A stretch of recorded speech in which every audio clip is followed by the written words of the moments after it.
Gosh. Oh dear.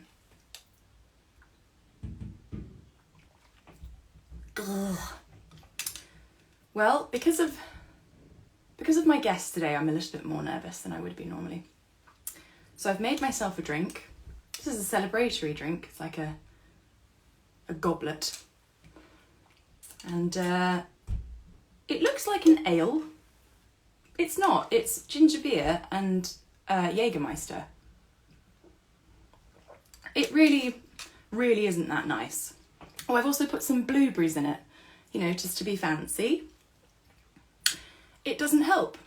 So that's today's drink. Today's jacket, as you can see, is kind of extra. My sister actually made this for my hen do. It's got not salopettes. What are they? Not salopettes. Epaulets. Because I dress up as a lion tamer. Doesn't really fit anymore, but you know, whatever. It's also made out of wool, so probably going to be quite hot for this. So I can see that Dakota is waiting. Before she comes on, I just want to say a little thing because I think she's going to be too embarrassed if I say it to her when she's on. But I spent a bit of time today looking at some episodes of Skins, obviously, particularly Generation 3. And I have to say, I just had this overwhelming feeling of pride. I was just watching her, and I was watching her deal with the stuff that she had to deal with, and I just thought, wow, you rock. Like, that is so hard, and you've done an amazing job. And I just was so proud, and I'm so excited to talk to her tonight. And if I do see any abusive comments, anything that is, any trolls on here, you will be dealt with. I will report you, and I just ain't about that. This is my house, you're in my house, and you will respect my rules. So, without further ado, I'm going to invite Dakota. She made her film debut at the age of 13, so she's been in this biz for a long, long time. There she is. Hi. Hey babes, how you doing? Oh, well, I was doing fine, and then you just said that, and now I want to cry. But no, let's work up to the crying. It's okay. Sure. So I'm just going to do your little intro, and then we can get into it. So, age of 13, Golden Compass. She then did Dustman Baby for the BBC, Secret of Moonacre, which was a film. She was Maria Merriweather. And then she landed the role of Franky Fitzgerald in 2011, I believe. I think so, yeah. So Generation 3, Dakota was part of Generation 3. She had the iconic eyes open beginning of the series. That was her. And since then, she's been prolific. She's been on ITV doing period dramas, which is something that I am so jealous of. And also amazing roles, you know, like iconic female characters in the theatre. Streetcar Named Desire, she was at the Leicester Curve. And just doing her thing, just being a badass bitch. Here she is. Hi. Dakota Blue Richards, everyone. Hi. How are you doing Monday night? Good, yeah. I'm so nervous. I don't know why, but I feel honestly terrified. So I was also terrified when I did my first one, and I think it's, I mean, I can only speak for myself, but I think it's because you guys, you Skins guys, are so, Skins is still such a big deal for you. It's such a, you know, you're new to it. There are people finding it now. And I feel like if there is a big responsibility to honour that and to honour the show and what it stood for and what it was, but also to be, you know, transparent and honest about how it was for the people who were in it and how it's been since. And I think that's something that I was really, really nervous about talking about. And we can go into it if you want, and we don't have to if we don't need to. But I've got some questions to start off with. I have to say, I've seen it on your Instagram page as well. You've had hundreds and hundreds of questions, and yeah, there are a few. It's been a lot. So I'm going to try my best. I am going to try my best to ask some of the questions that you have put to Dakota, but I would like to start with some of my own. So we're just going to go straight into it. You all right? You ready? Yeah. Have you got yourself a Jägermeister? Discussed the Jägermeister at all? I have myself.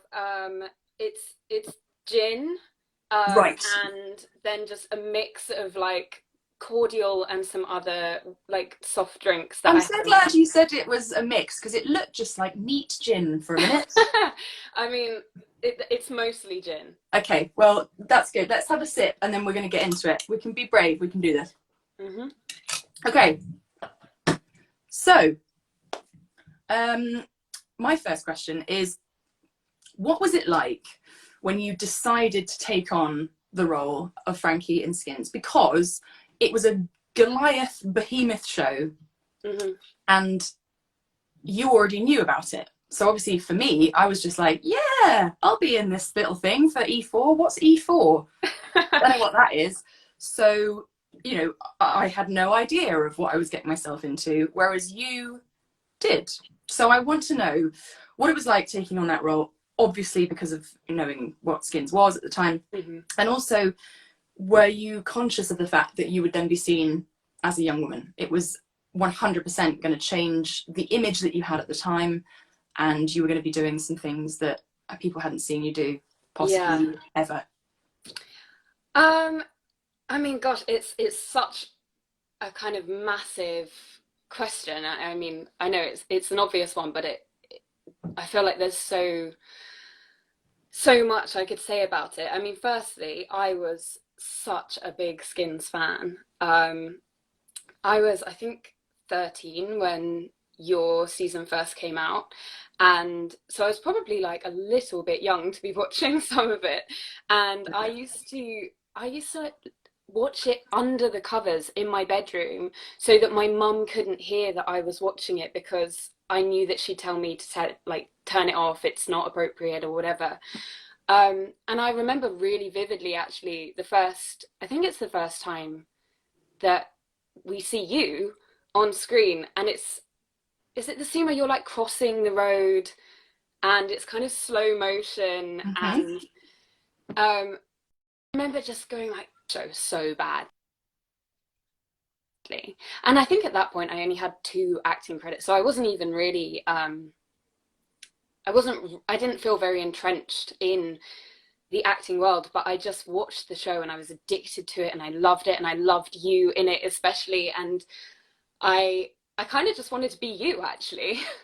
I wanted to, like, I don't know, I just thought that it was really interesting listening to you speak about how you felt like her story wasn't really resolved, and I can see what you mean by that, but I just thought that it just kind of showed the position that I think so many teenage girls end up in at that age of like trying to find out what it means to be kind of strong and empowered, but also to be kind of lovable, and to be somebody that, you know, do you let these things happen to you, or do you stand up for yourself? And, you know, just all these kind of battles that people have in those formative years. I hadn't seen that shown on TV in such an honest and kind of complicated way before, and it really spoke to me, I think. Anyway, I've gone off on a massive tangent, but that's fine, I'm here for tangents. But yeah, so it was so exciting, because it was something that I dreamed about for such a long time, and then there was suddenly the fear of like, oh God, but it's such a massive show, and also slightly the fear that because it was the 5th season, that we were arriving a little bit late at the party, and would there still be an audience for it? And if there was an audience, would they like us? Because, you know, people don't like change. And I think having Effie as kind of the bridge between the first generation and the second generation, that really helped. But we didn't have that. So I was like, oh, what if people just watch it and go, oh, this is terrible. This isn't the show that we used to watch. Yeah. So it was just a massive, heady mix of feeling like something that I'd dreamed and wished about for so long was coming true, and just crippling fear of what if people don't like us. Yeah, I think we got away without that fear because we didn't know at all. So we had the excitement only. And it wasn't until we were in it that we realized that people were watching. Yeah. So obviously you were in Skins a lot later than I was, and with that brought the dawn of social media. And obviously when we were in, when we were in the show the first time round, we were using flip phones. Facebook was kind of a thing. It wasn't really a thing. And certainly for you guys, I mean, I was watching some episodes today and there was some pretty old school phones on there. So like, you weren't exactly where we are now, social media wise. But what was that? How was that? Like, what did you have those media platforms then? Was there a more kind of immediate reaction to the show that you felt, or not? I hate social media. I realize the irony of saying that on like an Instagram live, but hey, it's lockdown. It's the only way. Otherwise, you'd be in my proper TV studio down in London somewhere. Obviously. But I don't even think I had social media at the time that Skins came out. Maybe season 2, but I don't think season 1. So I really wasn't following the way that people talked about it. I don't even think I read reviews at that time, which is odd because I read them compulsively now. But I think I was so late to the social media party that like even when I finally got Twitter, which I don't have anymore, I mean I kind of missed the boat in terms of capturing the Skins following. Like I think I'm probably the least followed person from Skins. Right. My account isn't even verified, but I mean, unless this is a really convincing deep fake, I suppose it must be me. Yeah, fingers crossed. It's very good. It's very good. Yeah, imagine if it was just somebody else. Oh God, don't. But yeah, so I didn't really see that side of it, but I think I'm quite glad I didn't see that side. I was just going to say, do you think that you kind of maybe benefited perhaps from not having immediate reaction? Yes, yeah. I think, I mean, there is a reason I'm not on Twitter anymore. It's a horrible place. It is a horrible place, and I can kind of deal with photo sharing, but opinion sharing becomes like a tricky area for me. I think especially because I can be really argumentative, and I'm very bad at just letting things go. So if somebody like said something that kind of, got at me, I would just go in and have a fight. And like, that's a really dangerous thing to do on social media. Firstly, because everyone can see it. And secondly, because there's just no nuance in anything that's said. I mean, I'd say something and think I was being really witty and people would go, oh, that was really cruel. Yeah. And so I didn't like the things I was reading, and I didn't like the things that I was writing either. So I thought I'll just stick to sharing very edited pictures of my face instead. Which are fire, by the way. Thank you. I've seen you calling some people out, and I have to say I don't do it. I mean, when there's trolling on my lives, I just get rid of them quietly, because I think drawing attention to it, for me personally, I feel like that's giving them something that they want. So but I have seen you calling people out, and I'm like, yes, I should definitely do that more. I should 100% do that more. So I think in a way it's a good thing, but I totally agree about Twitter, because it's just opinion sharing. It's a very intimidating and scary place to be, and actually something that you don't need to have. So I'm interested in your journey after Skins. This is obviously what this whole platform is about. We'll get into some Skins stuff later on, but I want to know, the show finished, you're out in the big wide world post Skins again. Obviously, you had some notoriety before that, but at this stage of your life, what happened? Well, I suddenly became recognizable, which I had kind of been before, I suppose, after Golden Compass, but I was a child, and people don't really look at children in the street. in the same way that they look at maybe an 18-year-old girl. So I didn't really get recognized from that very often. And I think also just the age of people that watched Skins, they're much more likely to come up to you and try and talk to you in the street or in a bar or whatever. So I suddenly became very, very conscious all the time. I started kind of doing weird things. Like I never give my name when I order coffee. Oh my God, me too. I'm Alex. Are you? Oh, that's so funny. I'm a different person every time. I'm just the first thing that comes into my head. But it's because, one time I ordered coffee and somebody came up to me and was kind of they didn't actually talk to me, but they were just kind of looking at me and like trying to work out whether I was the girl from Skins. And I was kind of just trying to like avoid looking at them so that they couldn't work it out.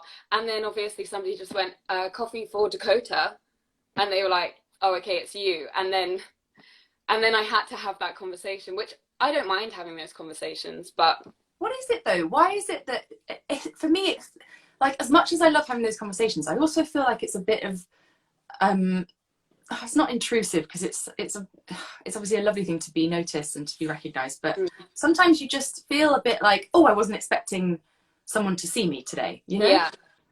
Well, I feel like I always get recognized when I have like no makeup on, dirty hair. Yeah. It's never when I'm like have made an effort.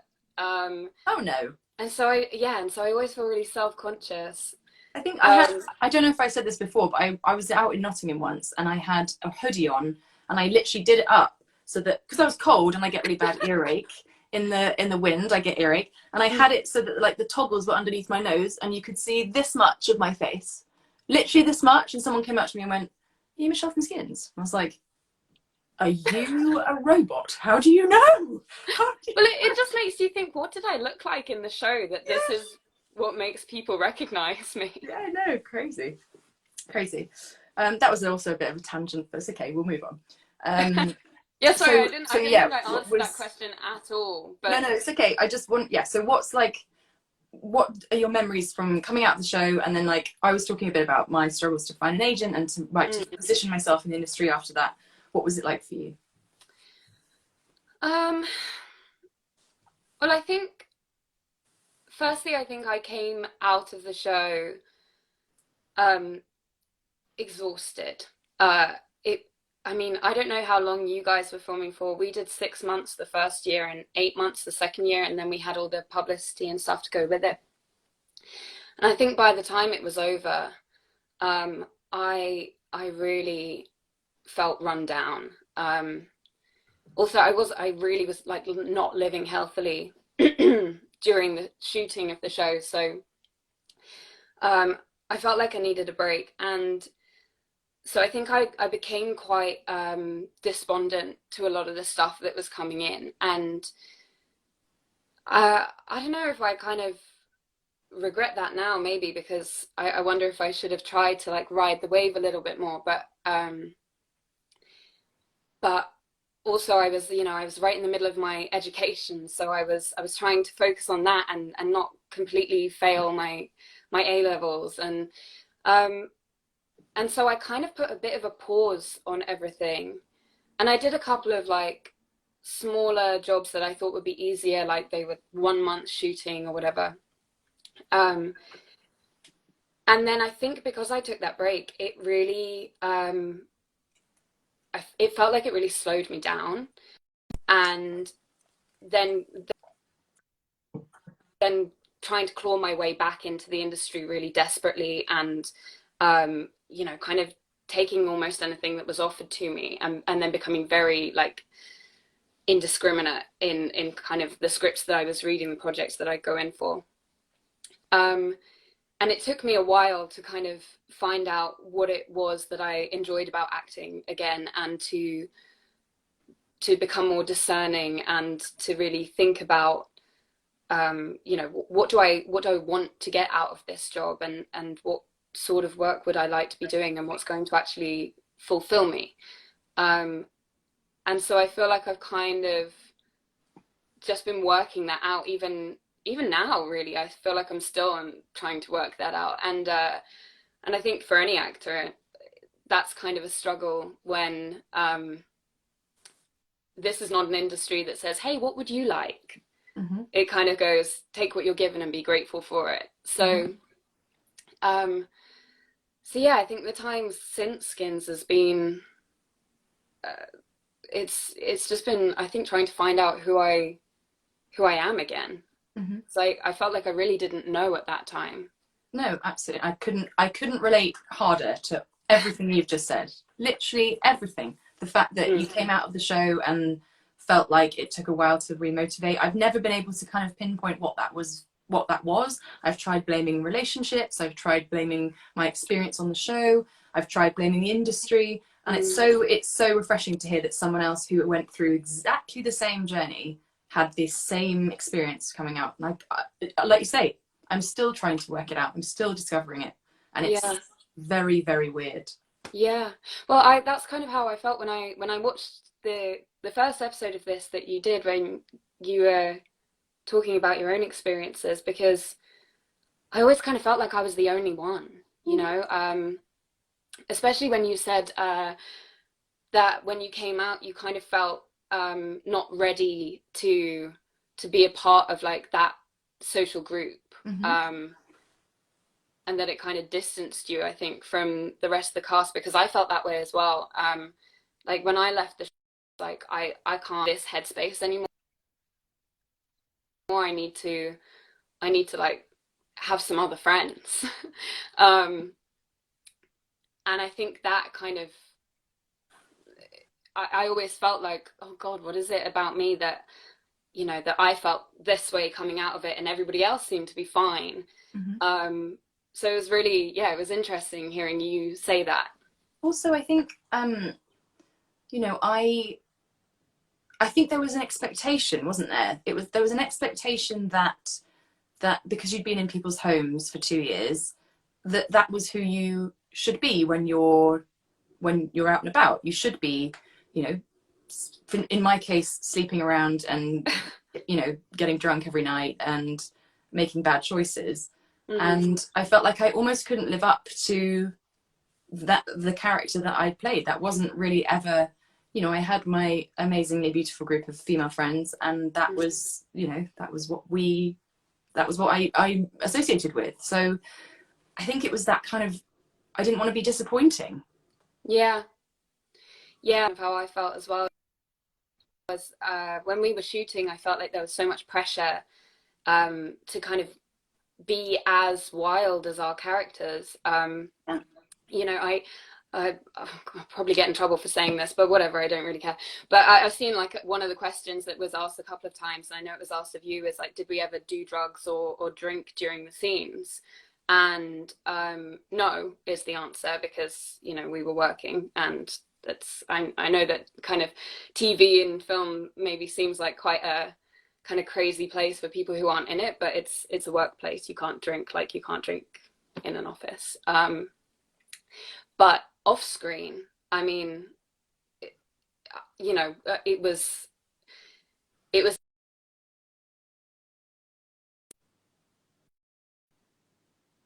my life.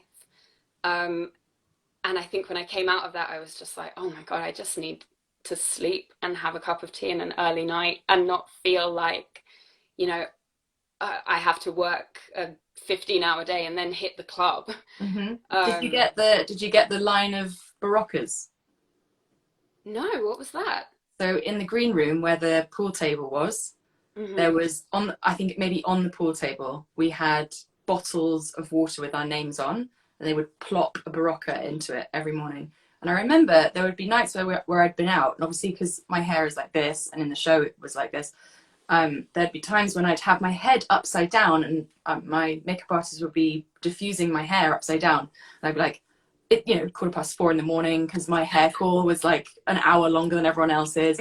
And so I'd be upside down thinking, the room is spinning upside down. If I go right side up, I'm gonna vom all over her.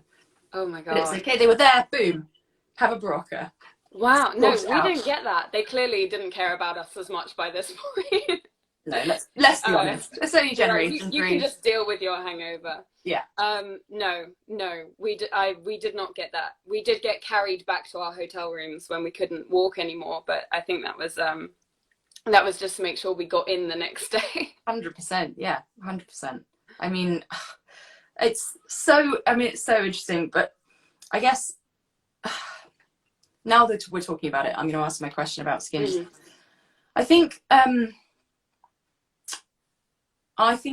although it was groundbreaking and it was ahead of its time back then, people are still finding it now. People are coming new to the show now, and obviously there has been a huge amount of comments and questions and people talking about their dislike of Franky and their dislike for the character. And I've got a couple of questions about that. One is, I think a huge amount of people are feeling disappointed or misrepresented.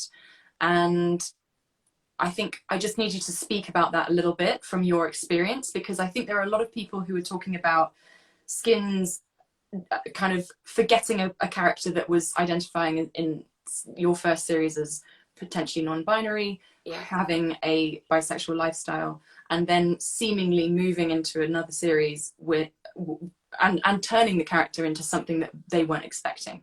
Is that something that was conscious then? And is it something that we're now looking at with our 2020 vernacular, new words, new expressions, ways of identifying people? And is it that, do you think, were you experiencing that at the time, or is it now that people are kind of putting that slant on the character's progression? Well, firstly, I'm shocked that I have never been asked this before.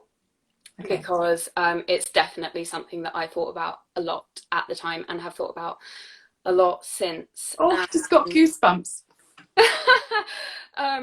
And let me have some gin before I burn all my bridges. But okay, hold on, I'll drink some disgusting Jägermeister with you. I love the fact that we were just like, we got so drunk at work and we didn't like it, and now we're like so just to give a little bit of context, our first season, Brian Elsley was not really a part of. So Brian Elsley, for people who don't know, is the creator of Skins, and was, I believe, quite involved with the first 4 seasons. Yes. And then at the same time that it got recommissioned for a 5th season, Skins USA got commissioned in America, and so Brian went to America to oversee that show. Yes, I remember that. And we were left in the hands of our producers. And so a lot of the decisions, as far as I know, about what kind of characters we would be, were made not without Brian's approval, because he approved everything, but without his kind of direct input. Yeah.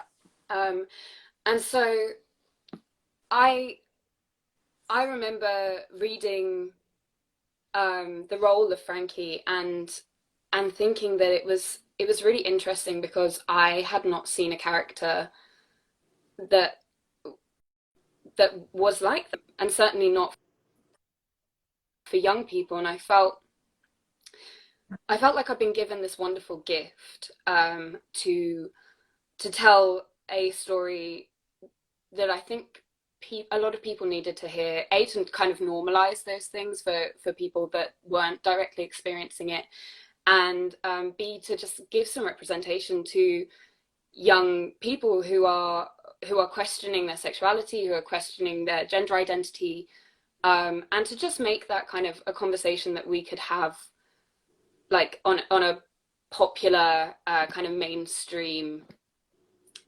channel. And I think that people really, I mean, it sounds very, I don't want to be arrogant, but I think that people really resonated with that when the first season came out. Please don't apologize. I really don't. I think you need to just own that, because actually I do think you were one of the first people to actually have a line in a show which said, I don't like either sex, I like people. Yeah. and that you were being asked a direct question. Your character was being asked, are you a lesbian or are you straight? And the response wasn't, I like boys and girls. It was, I like people. Yeah. That's something I'm not sure had been said on television before. So I don't think, Yeah, I need you to stop apologizing for that, because I do it all the time. I do that all the time. And actually, I think it's not an arrogant thing to say. I think you just need to be like, that was how I read the part, and that was me. Yeah. Yeah. And sexual pride. There you go. See, people are reacting to it now in this moment. Oh, well, anyway, yeah. So I was very proud to be able to do that, and that was really lovely. And actually, I was not certain if I was coming back for season 6, when we finished shooting season 5, and when the series came out, and I saw the responses, and I had a lot of responses from people who were going through something similar, saying that, you know, it really meant a lot to them to see that on TV. 100%. That was the thing that made me think, you know what, this is actually bigger than me, and it would be so awful if that was not part of the next season. And so that was really what brought me back to the show. And then we shot out of order. Did you shoot out of order? We didn't actually. We shot okay. as in episode. Yeah. No, we shot in order of episodes. Okay. Within that episode, obviously, we shot out of order, but we had blocks for episode 1 and 2, a block for 3 and 4, and so on. Yeah, so we did the same thing, but we started, I think, in season 2 with 3 and 4, or with 2 and 3. Actually, we started with 2 and 3, and then we came back and did 1 and 4. So, right. So we didn't really know how the season started, which was a little bit weird. So, episode 2, we knew that Grace was in hospital, but we didn't know why. Right. And then I believe that she dies at the end of episode 2. Sorry, spoilers for anyone who hasn't seen it, but I mean, why are you here if you haven't seen it? Yeah. So we knew that happened, but none of us really knew why.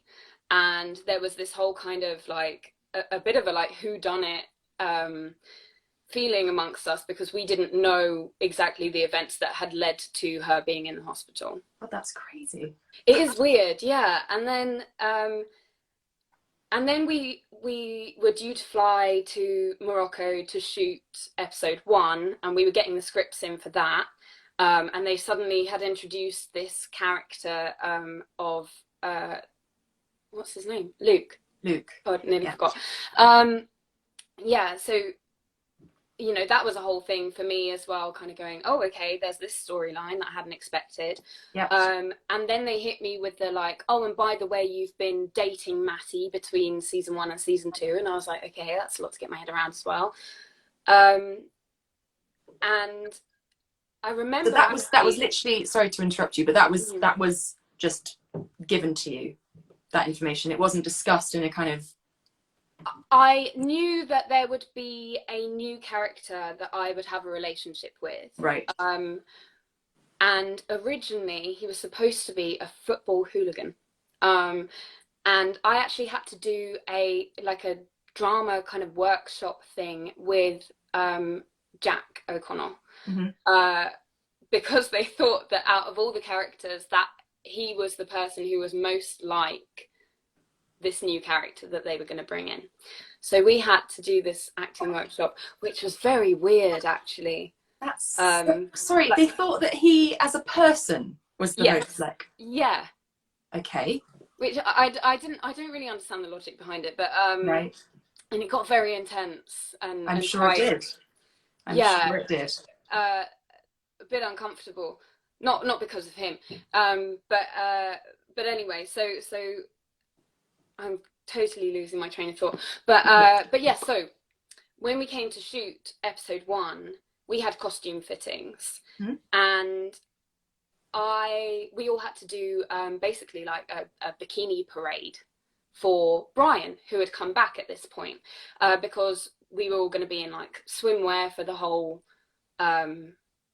first episode pretty much, and you know, they needed to okay what we were going to be wearing, and they had picked for me one of those like striped, almost like Victorian, like a sort of play suit, swimsuit with like shorts and sleeves. I know the one. Yeah. Yeah, which I thought was absolutely, you know, in line with Franky's aesthetic up to that point. Yeah.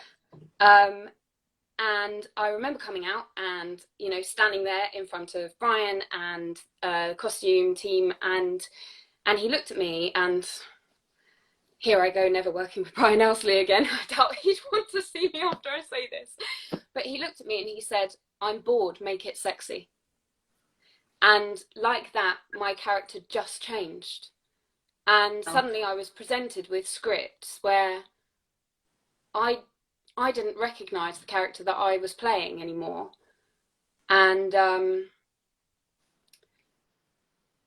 was kind of just lost, really. I didn't know.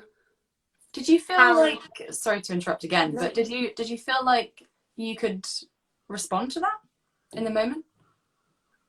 I know there's a lot of discussion right now about why people don't respond in the moment to comments like that. Yeah.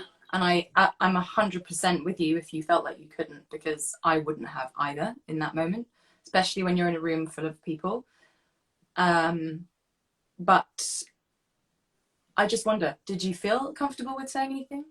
Would you have? You can't really, I suppose. No. You're the creator of the show, really, is standing in front of you, yeah. And I think also there had been so many other times in the course of the first season where things had happened that I look back on now and think were really, really inappropriate. Because, you know, at the time we were like, I was one of the youngest. I think aside from Jess, I was the youngest. We were both 16. And at the time we felt so grown up because, you know, we were going into bars underage and drinking and, you know, taking drugs and whatever. Like, and we were working and then we had loads of fucking money. And sorry, I don't know if I can swear on this show. I probably have already done it. Completely fine, you do you. But yeah, but so we thought we were so grown up. And I look back at it now, 10 years on, and go, Jesus, we were children. And there have been so many instances where things had happened and it was just treated as if it was normal. That, no, I don't think I did feel like there was anything to say in that moment. And the next thing I knew, I was handed this, you know, I'm sure people probably remember it, but this like neon green skimpy bikini. And told I needed to lose weight, and that was it. And then we were flown to Morocco, and the series went on. And I did have a conversation. Sorry, I know I'm not supposed to be reacting, but this is so, you're being so brave. I can't believe, honestly, I can't believe you're saying this. I'm yeah, I mean, blown away. I've never spoken about this before, but you know, outside of therapy, but I think just watching like you talk about it was so, what was the word you used when you messaged me? Cathartic, I think. Yeah, is exactly how it felt. And also just reading all these comments, you know, just, sorry, going back to the question finally, but the fact that there are so many young women watching the show now and seeing that and seeing the way that women are represented in the show and in the wake of the Me Too stuff and all of that sort of thing, I do think it's actually important, and in some ways we owe it to the fans to kind of know what that experience was like. And I think actually more than anything, and you know, this is hard even for me to say, but I think I owe it to myself to be honest about that experience, because it's I think it does a lot for me to speak openly about it. What was I saying? Oh, sorry, just to keep going on and on. But I had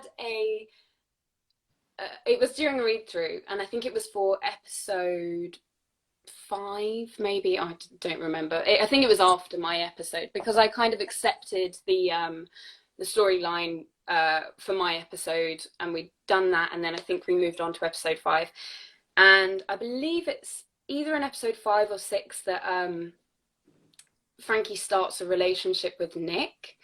And I remember saying to Brian, I was like, how many people am I going to have relationships with this series? Because I've kind of gone from being the girl that, like, you know, had probably never been kissed in the first season, and who couldn't, you know, she couldn't get in a swimming pool without a t-shirt on, to you know, suddenly I'm sleeping with almost every character in the show, and I'm behaving in a way that seems really cruel and out of character. And I understand that she's grieving, and I understand that she feels guilty and she blames herself, and, you know, that there's all this stuff going on, and obviously that can really change a person.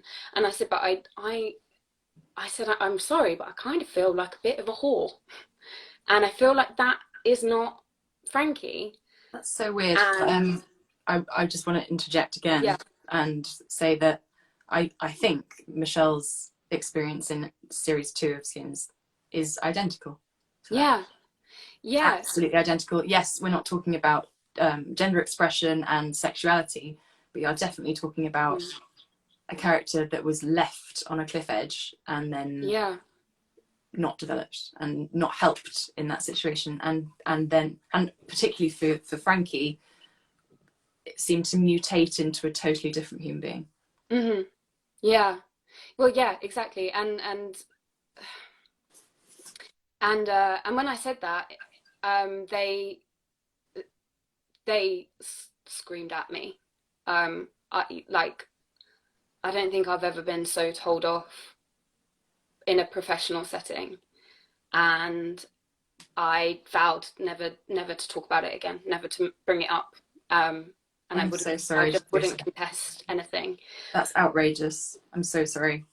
Well, I mean, I can understand where they came from, because I was, you know, I've always been kind of outspoken. I don't mince my words, and I can see that from their perspective, you know, they weren't trying to upset anyone. They weren't trying to kind Of course not. you know, diminish anybody's kind of experience, or brush over any of the issues that they kind of dealt with. I think, you know, they just wanted, I think really what they wanted is to replace Effie.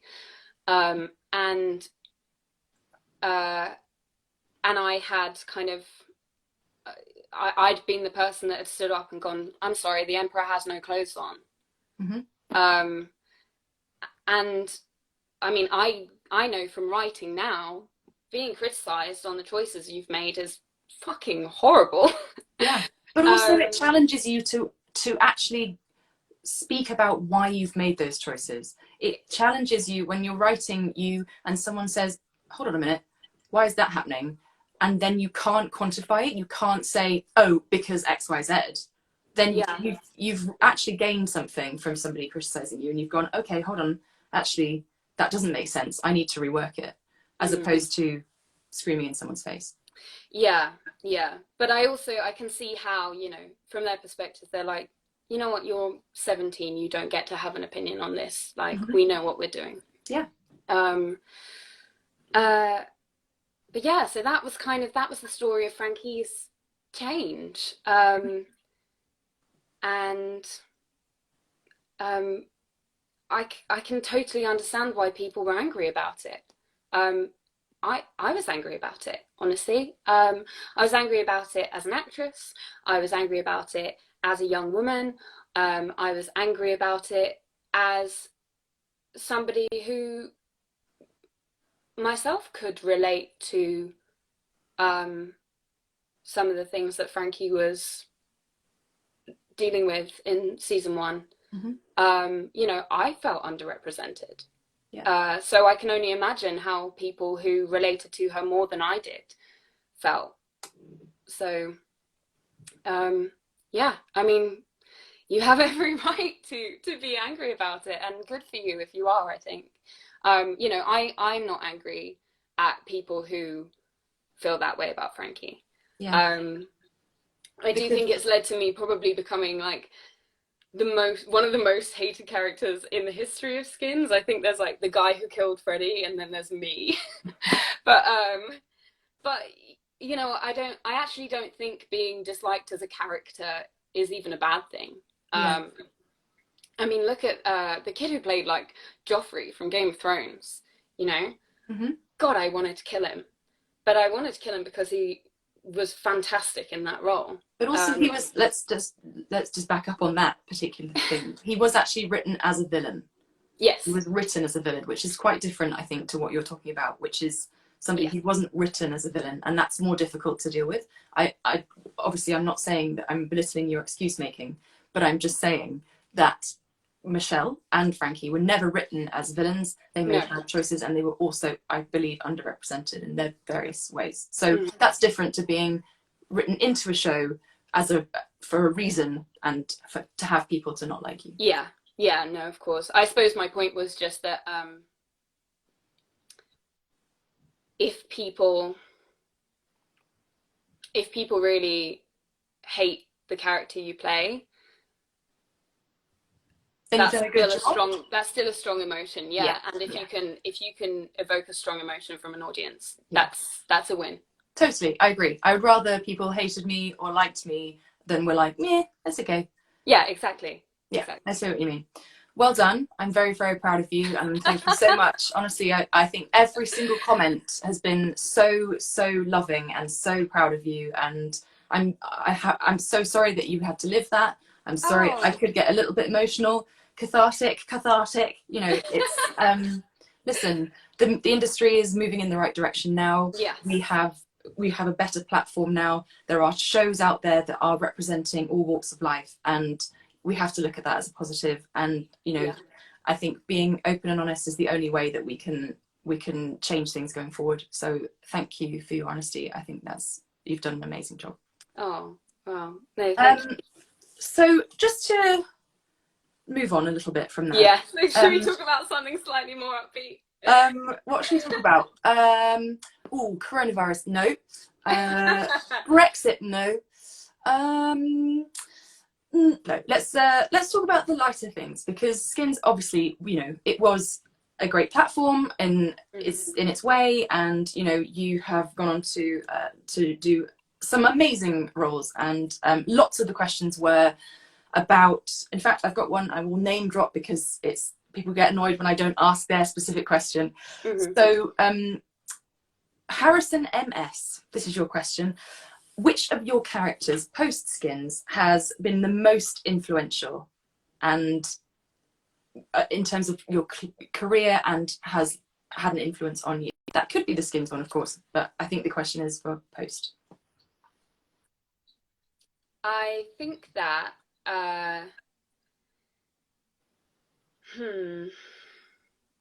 it's a really hard question, actually. It is, yeah. I think that probably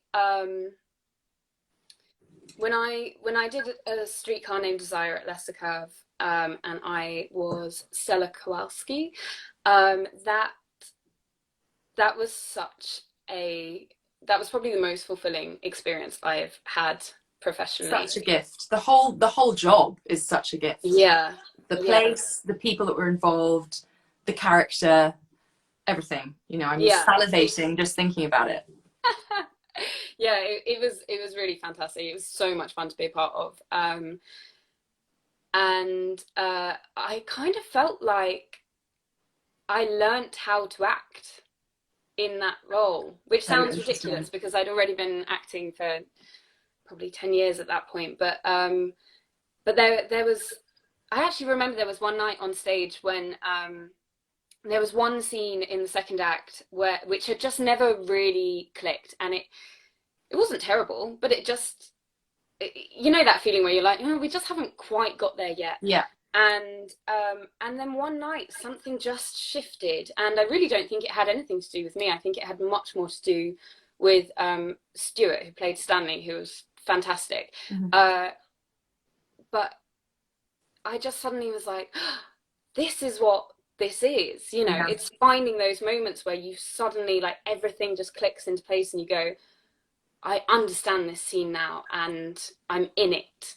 And I think I get those moments more in theatre than I do in film or TV. There have been those moments, but that moment of like pure elation, and but I'm in the moment. That's yeah, that was the one that probably had the biggest impact on me. Okay. I suppose you've sort of answered it, but I think I just want to hear you speak to how the negative comments about Franky impact you, Dakota. You've sort of spoken about how you feel like they are right to feel that way. I just wonder if, you know, it because certainly for me, I don't know whether I'm soft, but I really struggle with being not liked, and it's not in my personality. I'm an actor, for God's sake. I want people to stand up and clap every time I walk in a room. So, you know. So it makes me, it puts me on the back foot. It makes my self confidence low, and you know, I'm always the first to, in a conversation, I'll be like, oh, this old thing, you know. I can never be like, yeah, I'm hot or whatever, because I just think, you know, I've always had comments about like, why is your forehead so big? Why is your nose so weird? Have you had a nose job? You're not pretty enough to be the it girl in Skins. Like constantly for the last 13 years. That line, exactly. I actually, in my first week of college, I had a girl that I did not know, I had never seen her before, walked right up to me and said, "You're the girl from Skins, right?" And I said, "Yes." And she looked at me and went, "Huh, I thought everyone in Skins was supposed to be really hot." And then just walked away, and I never saw her again. Literally, same. I've had multiple comments like that, and from men as well. Like, men have actually attacked me for being in Skins, just to be like, yeah, I punched that girl from Skins, lol. Like, what? It's just crazy. It's absolutely crazy. Yeah, I mean, it's difficult. Obviously, nobody likes to be insulted. Do you think it's par for the course? Like, are we just being, you know, do we open to be in the public eye? Do we just have to deal with some form of, you know, dickheadness? I don't know. I see it kind of, it's not something that you should accept, but it's something that maybe we have to resign ourselves to if we choose this career. I don't think it's right. I certainly would never do it myself. You know, I can't imagine going on somebody's Instagram or something just to leave a comment like, "You're fat," or you know. Shooterbug has just written, "People suck." Preach. Oh, well, yeah. Preach. Well, yeah. But I think that's probably true, you know, for just everything in life. You know, if you remember that actually quite a lot of people are just shitty people, you can kind of go, "Oh, all right." Yeah. You know? I mean, you have to be like, you know, people say, what's your advice for someone wanting to, you know, a young person wanting to be in the acting industry? And so many people say, oh, get a thick skin. It's so much, you need like a coat of armor. It's not just about comments from people. It's about the way you speak to yourself. It's sitting in an audition and seeing 20 other yous all in a line and thinking, and not having that sneaking thing that's, oh, well, I'm the worst looking of all of them. Yeah. It's really hard. I mean, I feel like my self-image has definitely suffered. I mean, I really, I find it very hard not to internalize things that people have said about me. I mean, you know, if you insult me one time, I'll think about it for the next 10 years. Oh, same. And I think that's probably true of everybody, but I think what's odd is that in my personal life, I'm not the kind of person who really cares that much, like what I look like or how I come across to people. And then the moment that I switch into like professional life, I just become like so insecure. That's so weird. I'm exactly the same.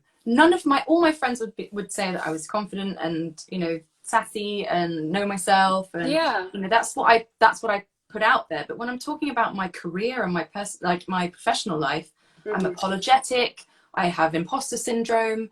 Yeah. I never think it's good enough. I'm constantly looking for ways to put myself down. It's so bizarre. I'm Yeah. so glad that you're the same. Well, I mean, like the story that I told before about being in the coffee shop and being recognized. It's like I'm quite happy to go to the coffee shop with my like dirty hair and my acne and my sweatpants or whatever, Yeah. and I don't give a fuck what the person who's making my coffee thinks about my bad skin. Mm-hmm. But the moment that somebody goes, "Oh, are you in Skins?" I'm like, "Please do not look at my face. I need Yeah. to leave What immediately." is Like, that? nobody can know that this is what I'm really like. Why is um, that so bizarre? it's So yeah, it's bizarre. very odd, and it's hard. It's kind of hard to accept even that you can be an insecure person when sometimes you feel so confident. Mm. I mean, I don't have any advice for that. I think going back to the question though about like mean comments, the one that actually kind of really bothers me the most, and you know, I've seen you writing it like all the way through this conversation, is that Frankie killed Grace, which I mean, are you wrong? Maybe not, but I think for me, what was so difficult about that is that I loved Jess. You know, of all the people in Skins, Jess was the person who always had my heart, and I felt so close to her during that time. And actually, when they killed her character off, I was so devastated because it meant that I actually got to spend less time with her. Mm-hmm. Um, and so it was really difficult for me. And then I think the reason I find it so difficult hearing people say you killed Grace is because the way that I hear that as an actor is that her storyline was sacrificed to serve mine. And that fucking kills me because she is just such a beautiful person. Mm-hmm. And you know, she was brilliant in that role, and I just it taps into a real terrible guilt that I have about how that all played out. And that's the one I find really hard. That's so interesting because that's fiction. Yeah, That's yeah, so interesting because the fact that I have a weird nose and an ear that sticks out is not fiction. That's just my face. So the fact that something that is written, and I suppose you're taking on a lot of guilt that actually is not yours to take on. It's not your fault as an yeah, actress at all that the decision was made to write out a character. It happens all the time. Lots of the most loved characters are written out for, you know, for sensational effect.